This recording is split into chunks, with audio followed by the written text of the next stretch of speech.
every single week this month, Sarah J. Maas, SJ Maas, Seraphine Jeffrey Maas, has made a liar out of me.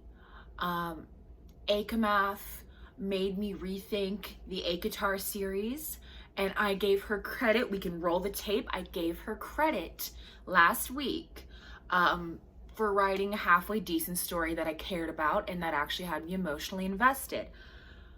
However, as you can tell by the title of this video, after almost a year of making these, I read blank so you don't have to, we have our first DNF. I did not read Throne of Glass, and I don't think you should either. It's Renee. Welcome to my channel. Welcome back to my channel. What the fuck is this, guys? What is this? What is this nonsense? Like, I read 46 pages of Throne of Glass. I got to chapter 7, and I had to, nope, we had to stop that. And there are a multitude of reasons, and I do want you to know this is still going to be technically a review because I did go read like a recap of it. I did find some disturbing Google suggested searches in the process, and I'm really glad I didn't waste any more time on it than I already did. I'm literally like, Crush made me want to give up on writing and the publishing industry, and like, honestly ditto. Like, what are you talking about? And I've seen so many people being like, actually Throne of Glass series is my favorite series. It's just like the third book. You have to get into like I have to read the first 2 books to get to like the story. That's not how writing works. I'm gonna do something I don't ever do, and I'm gonna read you the back of the book, and you tell me, you look me in my face, and you tell me that you want to read this fucking book if you pick it up in the Barnes & Noble. Meet Celaena Sardothien. First of all, stop letting Sarah J. Maas name people, because Celaena, Selaena, Sardothien. Beautiful, deadly, destined for greatness. In the dark, filthy salt mines of Endovier, an 18-year-old girl is serving a life sentence. She is a trained assassin, the best of her kind, but she made a fatal mistake. She got caught. Young Captain Westfall offers her a deal. By the way, his first name is Chaol. Didn't even want to try to attempt Chaol. Ma'am. Young Captain Westfall offers her a deal. Her freedom in return for one huge sacrifice. Celaena must represent the prince in a to-the-death tournament, fighting the most gifted thieves and assassins in the land. Live or die, Celaena will be free. Win or lose, she's about to discover her true identity. But will her assassin's heart be melted? Yes, because when was this published? 2012. So you're looking at me in my eyes and you're telling me that this got published before ACOTAR, and they still gave her another book deal? They still signed her on for another series? This was the precursor to, if this came after ACOTAR, I would understand, because ACOTAR for some reason is like unputdownable for a lot of people, and I get like the intrigue of it all, even though like the writing is bad, but this was not fucking interesting whatsoever. This was abhorrent, and like this came before. Like, if this was just like after and everybody was already into Sarah J. Maas and wanted to read more about what she had to say, because was this book written by a 12-year-old? I'm not even being a bitch. Like, I'm asking a question. If ACOTAR was an Akamath, or like the series where we use the M dash constantly, this is the series of the exclamation point. I have never in my life yelled at a girl like this. I am so irritated by the amount of fucking exclamation points in the 46 pages that I read. Okay, you want a summary? What I read, here's what I read. Celaena is being led out of the salt mines to meet the prince Dorian and Chaol, and then the bad guy's name is Cain, which, by the way, okay, this whole thing starts as like a Hunger Games situation where she's like an assassin who was captured and enslaved in a salt mine, and then they bring her out And the prince is like, hey, my dad who imprisoned you needs a champion to fight for him. I still don't understand why there's a champion situation. I mean, it doesn't seem to ever be explained, even though they do a lot of info dumping about nothing. Anyway, I know how old Cal is, and I know that he's well born, and I know his position in the army, but I don't know why they're doing this championship thing. Anyway, they're like, Selena, you're the most feared assassin in the world. You're 18 years old. She's been an assassin since she was 10 years old. Okay, whatever. You're the most feared assassin in the world. Be my dad's champion and like win this trial against all these other assassins. And then after 4 years, you'll be 5 or 6 years, you'll be free. She's like, make it 4. Okay, whatever. If you lose, you come back to the salt mine. She's like, I'm not gonna lose. I am the best assassin in the world, even though she sounds like a high school cheerleader. It's fine. And so then they start going to the castle, and they're traveling, and I can already tell her and the KO guy are gonna like be into it, and like there's gonna be a love triangle because she thinks Dorian's hot, but like her and Kale have chemistry. Kyle, whatever his fucking name is, they have chemistry. And you want to know something else? Do you want to know something else? I'm pulling up my notes right now because when I googled this, I typed in Throne of Glass summary to fill me in after I decided to stop reading the book. I said, I could tell from them riding the horses to the castle that Kale and Selena were going to be a thing. And then when I Googled Throne of Glass summary, one of the suggested Google searches was, who does Selena lose her virginity to in Throne of Glass? And it's him. And I didn't, that was not what I asked you, Google. Thank you so much for the information. I guess I will include that here because you thought I needed to know. I didn't. I really could have gone my whole life with, and I don't give a fuck. Like, I don't. So anyway, they get to the castle, the thing starts going on. There's a guy named Cain in the trial, and spoiler alert, the character named after the first murderer in the Bible is the bad guy. The big brutish bully named after the first biblical murderer turns out to be the bad guy. Can you believe? Can you believe? I couldn't. I didn't read it for myself. So, you know, because here's the thing about this book. I understood that it was about an assassin, and like it was gonna be like a murder mystery, like, oh, I'm an assassin and something's happening and I'm gonna, you know, have to deal with my love triangle while also trying to figure out this murder mystery. And then it turns into like Akatar's stupid younger brother, where it's like, hey, actually, there's like this forest is full of magic, and like there's a magical portal that opened up, and that's why all these people are dying in the castle tournament, within the castle during the tournament. And like you're from this place, so now you're a magical person, and like you have to figure out what's going on, and I'm a dead queen, and I'm gonna come visit you in your dreams and help you solve the mystery. And guess what? The bad guy, who's named after the first biblical murderer, opened the portal. Can you believe? Yes, I can. I fully can. And then at some point, I guess she loses her virginity to that horse guy. Like, what do y'all want me to say? Why do y'all read this shit? I don't understand. I do not understand. I'm pissed because I gave her so many freaking roses about Akamath. Yes, last week I gave her so many roses about Akamath. Like, I really did. So really quick, I'm gonna tell you like the general recap of the actual story, just in case I missed anything, and then I'm gonna tell you my notes that I did read, the 46 pages. I'm gonna tell you what notes I had, and then I'm gonna tell you the exact moment that I stopped reading it. Yeah, and by the way, this is a magical land, and their names are Selena, Dorian, Cal, Cain, Nehemia, whatever her name is, the other princess. But the first king and queen of Aderland they're named Gavin and Elena. Gavin and Elena.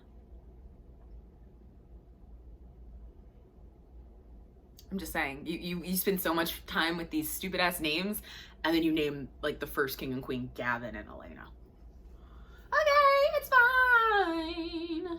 Selena gets poisoned before like the final trial against Cain, but then Cal helps her, and she realizes like he's the one, and he kills Cain, and then Dorian comes in, and she's like, hey, no, I don't want to be with you in secret. I'd rather be like with Kale, whatever the fuck. I guess that's probably when they do it. I don't really care.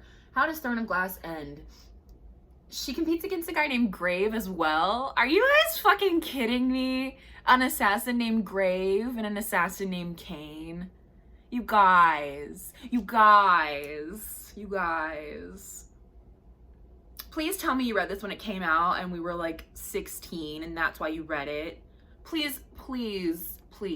I'm gonna sue her for making me say nice things about her last week. And then the book ends with her signing the contract with the king that she'll serve him for 4 years as the champion, and then she'll be free after 4 years. Great! Now let's talk about why I hated the book. Okay, mostly had to do with the writing style, okay? Page 6, he was so young, exclamation point, and that's when I made the observation that we're gonna have a lot of fucking exclamation points in this story. Yeah, so she goes, this guy makes her bow in front of Prince Dorian, and he's like, you know she doesn't have any love for my family, so perhaps your intent is to humiliate her, but I think she's had enough of that. Don't you have a meeting with Indovier's treasurer? I wouldn't want you to be late, especially when you came all this way to meet him. Understanding the dismissal, her tormentor grunted and released her. Was this supposed to be a middle grade book? And then it became YA somewhere along the way. If that's the case, that's fine. Because this is middle grade writing. This is explaining to us that Dorian just dismissed that man when we clearly fucking can understand that. Like, maybe it was middle grade. I don't know. But then they end up having sex at the end of it. So maybe it wasn't. I don't know. Maybe she couldn't decide. Maybe she's the reason that the new adult genre didn't take off because she couldn't decide what genre and category of age she was writing in. But she had been trained to be an assassin since the age of 8, since the day the king of the assassins found her half dead on the banks of a frozen river and brought her to his keep. She wouldn't be humiliated by anything, least of all being dirty. And my note is, I absolutely loathe this character. There is nothing about Selena that is redeeming or interesting to me that makes me as a reader want to keep reading. I'm on page 8. If I picked this up in the Barnes & Noble, read that stupid ass back, and then read 8 pages in the aisle, as we are all want to do in Barnes & Noble when we're trying to decide if we want the book, would have put it back. Absolutely not. I would have been so pissed if I spent money on this book, let me tell you that. Page 8, he was achingly handsome and couldn't have been older than 20. Princes are not supposed to be handsome, exclamation point. They're sniveling, stupid, repulsive creatures, exclamation point. This one, ... This, ... How unfair of him to be royal and beautiful. Page 8. She used to be a beauty. At a passing glance, one might think her eyes blue or gray, perhaps even green, depending on the color of her clothing. Bitch, me too, you're not special. Up close, though, these warring hues were offset by the brilliant ring of gold around her pupils. But it was her golden hair that caught the attention of most. Hair that still maintained a glimmer of its glory. In short, Selena Sardothian was blessed with a handful of attractive features that compensated for the majority of average ones. That is one step above, well, if I had to describe myself, I guess I would say that I look like this. A baby step away from that. What is happening? This was before ACOTAR. What happened? Dorian asked. Her eyes turned cold and hard. I snapped. That's all you have to offer as an explanation for what you did? Captain Westfall demanded. She killed her overseer in 23 centuries before they caught her. She was a finger's tip from the wall before the guards knocked her unconscious. So? Dorian said. Selena seethed. So? Do you know how far the wall is from the mines? He gave her a blank look. She closed her eyes and sighed dramatically. From my shaft, it was 363 feet. I had someone measure. Cool fucking story. You are so cool and so badass that you got so much farther than the other slaves and you almost escaped, but you did not. I don't care. Thank you so much for the info dump. It doesn't matter. Chapter 3, the prince's eyes shone with amusement at her brashness, but lingered a bit too long on her body. Selena could have raked her nails down his face for staring at her like that. Yet the fact that he'd even bothered to look when she was in such a filthy state. ... A slow smile spread across her face. Oh my god. He's like, I want you to be my champion, and then after 6 years you can have some freedom. However, there's a catch. The position isn't being offered to you yet. My father thought to have a bit of fun. He's hosting a competition. He invited 23 members of his council to each sponsor a would-be champion to train in the glass castle and ultimately compete in a duel. Were you to win, you'd officially be Adderland's assassin. So there's no other reason that they can come up with, that Sarah J. Maas can come up with for this plot device of the tournament trial situation. Can you tell I just got this pencil from my iPad? I freaking love it. Okay, there's no reason for this to happen besides that the king wanted to have some fun. She could not think of a single reason to, all right. Page 17, he fixed her with a stare. Page 19, he fixed her with a stare. I don't want to know how many more times he fixed her with a stare is used. It's fine. It's this version of my bowels went watery. It's this book's version of that. It's fine. Or fucking throwing up all the time in Akamath. You kept your identity a secret all the years you were running around killing everyone. After your trial, my father thought it would be ... wise not to inform Aurelia who you are. He wants to keep it that way. What would our enemies say if they knew we'd all been petrified of a girl? So I'm slaving in this miserable place for a name and title that don't even belong to me. Who does everyone think Aderlon's assassin really is? And they're like, well, we just thought you were older. So they know it's a girl. They just think that she's older than 18. I love reading first drafts on my channel. It's really fun. How old are you? 18. But he said nothing. I know, she continued. It is impressive that I accomplished so much at such an early age. Crime isn't an accomplishment, Sardothian. Yes, but becoming the world's most famous assassin is! ! He didn't respond. You might ask me how I did it. Did what? He said tightly. Become so talented and famous so quickly. I don't want to hear about it. I know she's supposed to be like trying to flirt with him and like trying to disarm him and make him think that she's not like a crazy assassin, whatever the fuck, but like, this is so dumb. This is like worse than Crush's flirtatious dialogue. Like, have y'all ever flirted with people before? Writer, Sarah J. Maas, Tracy Wolf, ever? Anybody? No? Okay. Now we get the info dump about the forest being magical, and that's how we end up with the portal. Chapter 5, Damned Forest, said an olive-skinned soldier in their circle. A soldier beside him chuckled. Sooner it's burned, the better, I say. The other soldiers nodded, and Selena stiffened. It's full of hate, said another. Did you expect anything else? She interrupted.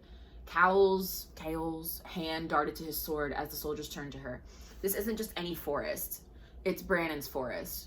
My father used to tell me stories about it being full of fairies, the soldier said. They're all gone now. One took a bite from an apple and said, along with those damned wretched fae. This woman and her fae. Another said, we got rid of them, didn't we? I'd watch her tongue, Selena snapped. She's a whole-ass prisoner, just popping off at the mouth, and nobody gives a fuck. It's fine. King Brannon was fae, and Oakwald is still his. I wouldn't be surprised if some of the trees remembered him. The soldiers laughed. They'd have to be 2,000 years old, them trees, said one. Fae are immortal, she said.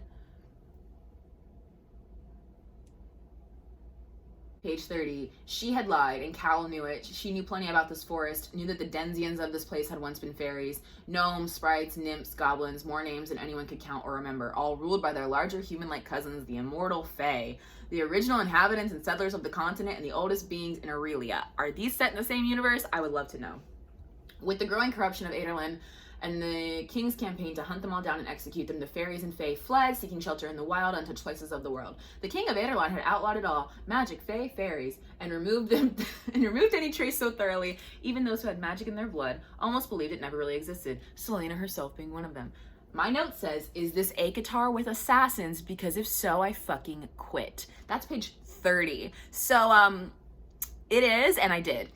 There was, this is from Dorian's point of view. There was something sad about her, sitting so still with her legs against her chest, the moonlight coloring her hair silver. No bold, swaggering expressions strutted across her face as the glow of the castle rippled in her eyes. Put the thesaurus down. He found her beautiful, if a bit strange and sour. It was something in the way that her eyes sparked when she looked at something lovely in the landscape. Still, the image haunted his dreams throughout the night. A lovely girl gazing at the stars, and the stars who gazed back. You don't get to use it again, Sarah. It was stupid in Akamath, and it's stupid here. This is where I stopped reading. Oh, the other ...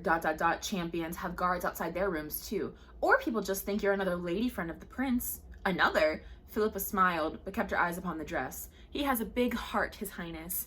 And that's when I had to stop reading. Simply, for the fact that I'd had enough. Nothing about this book was captivating or interesting to me whatsoever in the 46 pages that I read. I refuse to waste another second of my life on it. Let's see, did I have any other notes? Yeah, Mary Sue syndrome, big time, big huge time.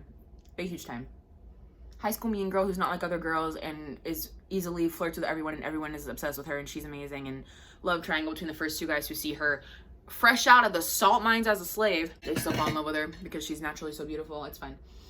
She spent so much time talking about like, oh my god, my boobs are so small now that I've been so starved in the mines. I'm so tiny now. My boobs are small now. And I was like, dude, I don't give a fuck.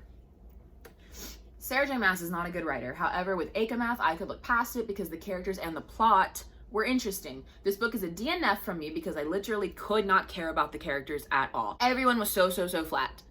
Yes, I only read 46 pages, but that is 10% of the book. Would I keep reading it if I was a customer? Would I keep reading it if I picked it up in the Barnes & Noble? No, I wouldn't. So my question, if you actually like these books, explain to me what it is about this one, and apparently the second one, because y'all are all saying the third one is the best one and it gets better after that because there's like 7 of them. Explain to me in the comments below, please, why you kept reading this. Why you liked it enough to pick up the second one, and then why, when that one was flat, you liked it enough to pick up the third one. Was it purely because you heard the third one was the best one and you needed the backstory? There is no other reason I can think of besides the fact that everyone I know says the third one is the best one and then they get better from there and it's like, fine.